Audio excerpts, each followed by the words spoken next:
মা বাজার থেকে আজকে ভুট্টা নিয়ে এসেছি। ভুট্টাগুলো আমার খেতে এত ভালো লাগে।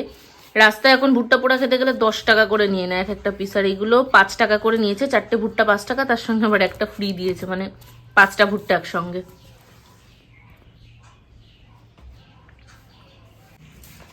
এই এতগুলো মটরশুঁটি ছাড়ালেই কতটুকু হয়ে যাবে দেখবে। পেঁয়াজ কলিগুলো দেখো কিরকম ফুল হয়ে গেছে, মনে হচ্ছে ফুল গাছ।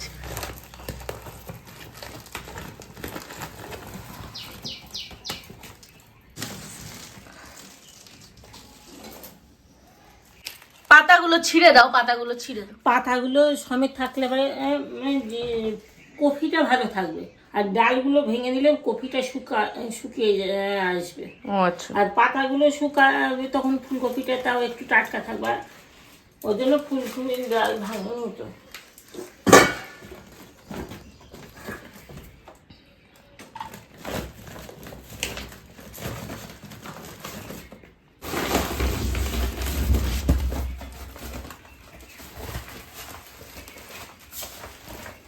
Good morning everyone, welcome back to my channel. কেমন আছো তোমরা সবাই? আশা করছি সবাই খুব ভালো আছো, আমিও বেশ ভালো আছি।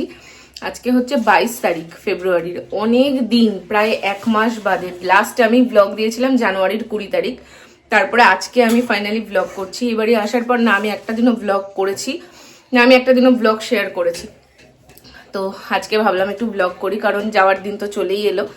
আসলে শর্টসগুলোই যেহেতু বেশি আপলোড করা হয়, ব্লগ আর করাও হয় না, না করতে করতে এখন মনে হয় ব্লগ করতে ইচ্ছেও করে না, যেহেতু ভিউজটাও ব্লগে খুব কম, আর শর্টস ভিডিওগুলো তোমরা বেশি পছন্দ করো, তো সেই জন্য ব্লগটা আমার আর করাই হয়নি এবার এসে। আর যা শীত, তার মধ্যে অসুস্থ বাড়ির সবার, জ্বর, যা বাজে দিন গেল। মানে শর্টস তো হয়ে যায়, লং ভিডিওতে যেমন এই যে এতটা ওপেন আপ হয়ে কথা বলা যায়, শর্টসে তো আর সবটা শেয়ার করা যায় না। মাঝে বাবার এত প্রচণ্ড জ্বর, বাবা পুরো প্রায় 7 দিন মতন বাড়িতে বসা, কাজে যেতে পারেনি। বাবার জ্বর সারলো তো মার হলো, মার হলো তো আমার হলো, মানে চলছে। আমার তো লিটারালি কালকেও আমার রাত্রিবেলার দিকে ভালোই জ্বর ছিল, আজকে আবার একটু ঠিকঠাক আছি। মাথার ব্যথাটা নেই, কালকে প্রচণ্ড মাথার ব্যথা ছিল, আজকাল সেই পেনটা নেই, তবে গায়ে একটা ছ্যাঁকছ্যাঁকানি আছে।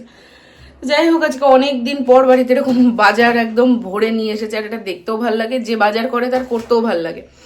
আগে তো বিয়ের আগে আমি কখনো সেভাবে বাজার টাজার যেতাম না, বা এই সবের সঙ্গে অত বুঝতাম না, কিন্তু বিয়ের পর এখন বুঝি। বাড়িতে যদি এরকম ঝোলা ভরে বাজার আসে না, সত্যি খুব ভালো লাগে। সবকিছু গোছানো থাকলে সংসারে দেখবে সবটাই ভালো লাগে। তো যাই হোক, মা এদিকে দেখো সব গোছাচ্ছে, করছে। চলো, আমি এখনো বিছানা তুলিনি, বিছানাটা তুলি। বাজছে জানো 10:30।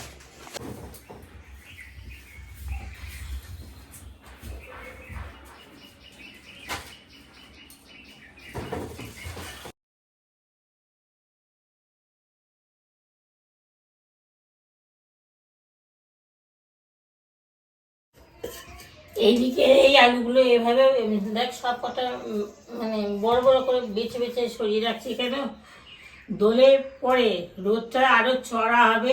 আলু চিপস বাজার থেকে আমি যেগুলো বড় বড় আলু হয়, দুটো একটা একটা করতে করতে সরিয়ে রেখেছি, ওই আলু চিপস দেওয়ার জন্য।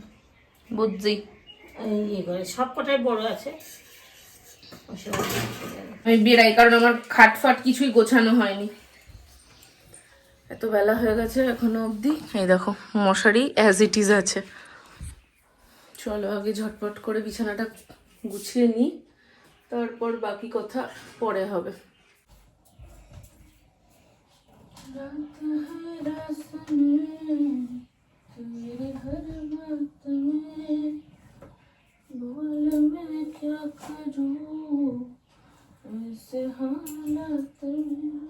ও বাড়িতে থাকলে আমার ব্লগ করার ইচ্ছেটা যতটা থাকে, এ বাড়িতে আসলে ঠিক ততটাই আমার মনে হয় যে শর্ট ভিডিও বানাই। অ্যাকচুয়ালি কি হয় বলতো, ওখানে আমার নিজের সংসারে আমার অনেক কাজই থাকে, আর নিজের কাজগুলো তো নিজেকেই করতে হয়। সেই জন্য আমার মনে হয় যে হ্যাঁ, অ্যাক্টিভিটি যখন করছি তখন সেটা তোমাদের সাথে শেয়ার করি। আর এখানে আসলে যেহেতু মাই সবকিছু করে, আমার সেভাবে কিছু করারও থাকে না। আর মনে হয় যে কটা দিন আছি সে কটা দিন একটু রেস্ট করি। ওই রান্নাঘরের কাজ তো গিয়ে আবার করতেই হবে, তার থেকে মা করছে, মার হাতে একটু খাই। কারণ আমি রান্না নিজে করলে মার হাতের রান্না সেই স্বাদটা তো আর আর পাবো না। তো ওটা আমার মনে হয় কোথাও গিয়ে যে মা করছে করুক, বাদ বাকি যা যা কাজ আছে যেমন ধরো ঘর ঝাড় দেওয়া, ঘর মোছা, জামা কাপড়গুলো গোছানো, বিছানা টিছানা গোছানো, যেগুলো তোমরা আমার শর্ট ভিডিওতে দেখো বেসিক্যালি, তো সেগুলো আমি টুকটাক করে দিয়ে মাকে হেল্প করি। মাঝে সাঝে কখনো রান্না করলে করলাম, না হলে ওটা আমি মাকেই বলি তুমি একটু করো, কারণ মায়ের হাতের রান্না খেতে কার না ভালো লাগে। তো আমি এখানে আসলে ওটা একদমই মিস করতে চাই না, ওই জন্য রান্না নিয়ে আমি বেশি এক্সপেরিমেন্ট করতে যাই না, মা মার মতন করেই করে।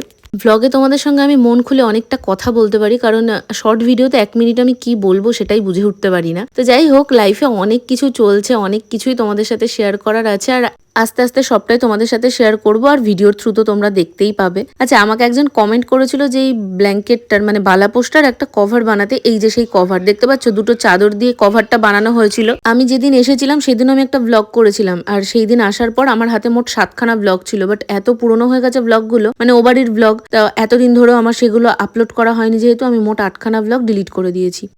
তো কি আর বলবো, যাই হোক। তো এই চাদরটা পরানোতে না কি সমস্যা হয়েছিল বলো তো, এত ভারী হয়ে গেছিল ব্ল্যাঙ্কেটটা, ওটা আমি আর গায়ে নিতে পারছিলাম না। তো প্রথম দিন আসার পরক্ষণে আমি ওটাকে খুলে ফেলেছি, দিয়ে আমি নর্মাল এই বালাপোস্টটাকেই গায়ে নিচ্ছি। এই পাতলা যে ওয়ারগুলো হয় সেগুলো বানাতে হবে, ওগুলোই ধুতি দিয়ে বা নর্মাল যে সুতির কি বলে শাড়ি, হ্যাঁ সুতির শাড়ি, ওগুলো দিয়ে বানাতে হবে। এই দুটো চাদর দিয়ে বানিয়েছে, একদম ভীষণ মোটা হয়ে গেছে, ওটা দিয়ে বরং কাঁথা বানিয়ে গায়ে দেওয়াই বেটার হবে। এদিকে মা এখন রান্নার জন্য টুকটুক করে সবকিছু কেটে নিচ্ছে। আমি বললাম না রান্নাঘরের কাজে আমি খুব একটা থাকি না, আর আজকে ওই যে দেখলে বাজার থেকে ভুট্টা নিয়ে এসেছে, তো ভুট্টাটাই মাকে বললাম পোড়াতে। ভুট্টা খেতে আমার দারুণ লাগে, কার কার ভালো লাগে অবশ্যই জানিও।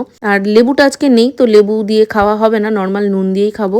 এবার বহরমপুর আসার আগে ভেবেছিলাম এখানে এসে এবার মায়াপুর ঘুরতে যাব, মার সঙ্গে টুকটাক গঙ্গার ধারের দিকে প্রায় যাব, কিন্তু যতটা ভেবে এসেছিলাম ঠিক ততটাই বাড়িতে বসে দিনগুলো কেটেছে। আসলে ওই যে বললাম কারোরই শরীর ভালো ছিল না।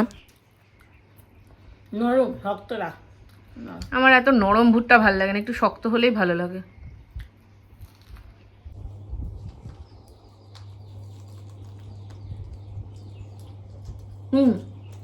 এটা শক্ত শক্ত,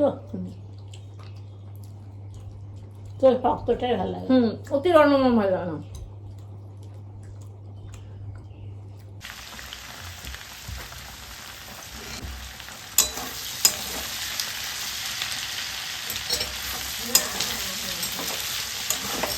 আসার আগে মনে হয় এই যাব ওটাই না ভালো লাগে জানো তো, কিন্তু এই আসার পর দিনগুলো দেখো চোখের নিমেষে কেটে গেল। দেখতে দেখতে যে কতগুলো দিন কাটিয়ে ফেললাম হিসেবই নেই। আর সত্যি কথা বলতে ভালো মুহূর্ত, ভালো সময় কখনোই পড়ে থাকে না, খারাপ সময় পড়ে থাকে না, তবে ভালো মুহূর্তগুলো যেন একটু বেশি তাড়াতাড়ি কেটে যায়, তাই না? ওদিকে ভুট্টা খেয়ে মা চলে গেছে আবার রান্নাঘরে, ওই আলু পেঁয়াজ কলি ভাজছিল দেখলেই তো, তার সাথে ডিমের ঝোল হবে। তবে আমার এখনো ঘর ঝাড় দেওয়া হয়নি, ঘর মোছাও হয়নি, তাই জন্য আমি এই দিকের কাজগুলো টুকটুক করে করতে লাগলাম।